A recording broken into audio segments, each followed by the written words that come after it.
Hey guys, we are out here today. Finally got a little break in the weather, and we're going to do a little bit of shed hunting. Got my good buddy Josh Dixon here with me. We're going to go check out a couple farms we have that had some good deer on this year on a pretty bumpy gravel road. But Josh, where are we headed today? We're out here in Harrison County. I got a farm here in kind of northern side of Harrison County, up towards between Cynthiana and Williamstown, Kentucky. I've got a couple parcels up here. We're going to check them out and really just kind of put some boots to the ground. I ain't been on them since probably November, and I had some really good deer make it this year. A couple good 3.5, 4.5 year olds, some younger deer. I got permission from the neighbors to kind of get around a little bit today and cover some ground I didn't get a hunt. So we'll kind of see some trail systems, kind of just really pound ground and see if we can't find anything that maybe I didn't get to see during deer season because I was trying not to be too intrusive in chasing that deer. And I did get a tag out this year on a buck I was after. A bigger buck did make it. Another probably 140-inch 8-point made it. I'd like to find his sheds today. We got a few 3.5-year-olds that made it, and then we got a probably Boone and Crockett 10-point that had broke half his rack this year. And I haven't seen a picture of him since December when I pulled my cameras. I would love to find his shed today. Now, it's probably not going to happen, but man, it would be pretty awesome to find it. So we got about 150 acres to bounce around on today, and a little luck, we might find something. Yeah, we both got our deer killed out. I killed mine in October. He killed his in December, or it was November, late November. So yeah, we haven't been in the woods in probably 3 or 4 months, and with all the rain stuff we've been having, this is the first time we've been able to get out. So wish us luck. See if we can find some sheds anywhere. And I actually need to get a couple of my cameras back from him that he took a couple months ago. So we'll get them one day. Y'all stay with us. All right, guys, we are heading in the woods. Got both my labs with me here. Chocolate Lab's pretty good lab dog, or a shed dog. The white lab, she's still in training. She's only about a year old. All right, guys, we've made it back here in the woods. Sorry if this camera's a little shaky. I actually left my sticks back up there in the house, but we've got a lot of really nice timber down here. We usually feed a lot of our deer down here in the early summer and fall, but like Dixon said earlier, we've got a couple really nice deer down in here, and I want to see if we can try to get down in here, find some sheds. It's been a while since we both have been out, and we are ready to get down in here. Hopefully these two labs right here can do what I've taught them to do and find something for us, make things a lot easier. Just want to show you all one of our little setups here. Got us a stand right there in that tree, and right here these deer have absolutely destroyed this mineral we put out. I know there's some 140s and 150s down in here. I haven't. What you got? Hold on, I think he might have found something here. Found one? Got a big fence line right here. Oh yeah. I got pictures of this bud. Oh, that's a nice one. I might find a match. This is where his deer bed. That's why I come right here on these trails. Look how thick this is. You can't get in here. I mean, hunting this would be like hunting, pheasant or something. It's just, you're not going to jump a big buck in this and shoot it. It's not going to happen, especially not with see that bow. bad boy. That's one of the best sheds we've found. That's a good one right there. But right here, look at this. He's got a high fence that runs all the way down the creek and all the way to the top of the ridge. Right here, it's broke. That's why I got to stay on this funnel. I mean, it's the easiest path so deer come here. They're going to walk around in this thicket. But Let's get down here and see if we can find us some more. I want to find a matching set to that one. Well, he's got to be close, I'd say. I mean, the only late season food that I have on this farm is in this direction. Step over this fence. Yeah, let's get up in here and see if we can find some. Look how thick. Oh yeah, first shed of the day. probably a solid 130s. If I can find his other set. Be a real nice deer to find next year.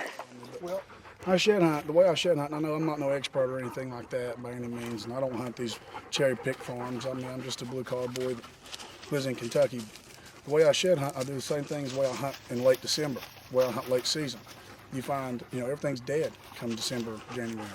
So you find the thickest, densest cover closest to the food sources, the known food sources, whether it be a food plot or, red oaks or, standing beans or corn if you got that around, or, maybe it's just a corn pile, something like that. Whatever you were feeding late season, find the closest, thickest, densest cover. And that's where your bucks are going to be, probably around 300 to 400 yards from your food source. Your does be around 100 to 150. Bucks be bedded back behind them. But we're just going to walk in these pounded trails. We just come out of this big thicket. Just kind of walk in this creek system. It's a funnel. It's the thickest cover. And between what I believe is a known bedding area, which I've killed deer out of and I've seen deer out of, is that thick bedding back there that stays 4 to 5 foot tall, and it's, very, very thick. We're just kind of walking out here. In front of us is a food plot that I put in back in July and August. And, this isn't, a giant food plot, but we fenced it up and we let it stay as long as we could. And the deer are still using it, not as much as we would like to now, but it's March. So you wouldn't expect a whole lot to be left anyway. But we're just kind of walking these 2 funnels on each side of this creek bank looking for sheds. And, just kind of stick with us, might find some more. All right, guys, we're still walking this creek bottom here. It goes for probably 1,000 yards down through there. Right up here is our food plot. We got our feeders and stuff out. It's real nice and green right now. I'm actually kind of excited to see if I can get some turkeys out of there this year. We found a couple deer down this creek dead back in August and September. Yeah. Somebody found him. You find another shed?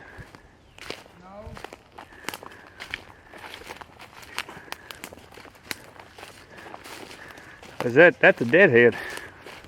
Not really what you want to find, but... Well, that's not what you want to find. That's a good looking deer. I don't know what deer this is, but from the looks of things, he might have died by EHD. That deer looks like he's got a dull main beam coming off that side. Yeah, that's the sad part about it. He's still got velvet on, so I'm assuming he died back in July or August, but see the dried velvet? We had EHD hit down here this year. I found a doe back in summer on top of this ridge about 500 yards, but I didn't find anything else all year. I didn't really search the creek because there's a house right up there. There's some neighbors, and they don't hunt, but a lot of deer don't travel too hard right here, but I guess this deer got infected or something. Yeah, that's not the way to find sheds, but look at the potential genetics, man. I mean, that's what sucks, because you got the dual main beam and the splits, and you got a drop on the back, and a kicker on top. I mean, he's probably 2.5 years old. I never had any pictures of this deer this year. That's probably why I didn't start running cameras till August. But that deer's been dead for a little while. yeah, but he could have been something great in 2 years as a 4-year-old with these genetics. It's hard to tell what this buck could have been. Yeah, definitely not the way you want to find them. That's but we're gonna keep trucking down this here, and hopefully we can find sheds and not deadheads. You can have a lab without them getting in the water. Found a carcass. Not what you want to find, but I didn't think this buck would make it anyway. Nicknamed him Old Spike because he's probably got 20-inch spikes.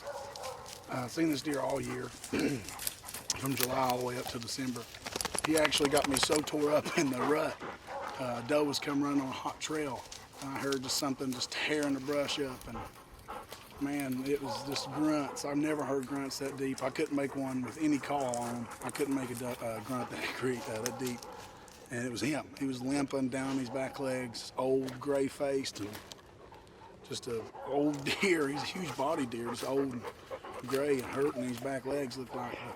I think then your neighbor said they shot at that deer or something. I guess they must have hit him. Might have hit him, but we found him right here, and I'll bull him out, and he'll look good on the wall. Got a bunch of history. I seen him on the hoof at 20 yards about 5 times this season.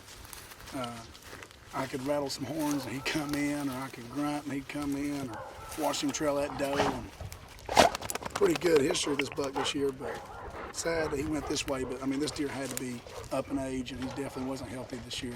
I thought about shooting him a couple times. I just didn't want to spend my tag on a buck that wasn't what I was after. So, but pretty wild to find him. You know, I got some video on my phone of this buck. I have to go back and see if we can put it in something, but I got some videos on my phone and a bunch of trail camera pictures of this deer. So, pretty cool find. There's his bottom jawbone laying right here behind you. Not the way you want to find them, but still pretty cool. Well, found us a couple of deadheads, so we decided to get on the four-wheeler. We're riding off to another farm right now. Left the dogs at the house. They're starting to become a hassle, but we're going to see if we can find us some sheds down here.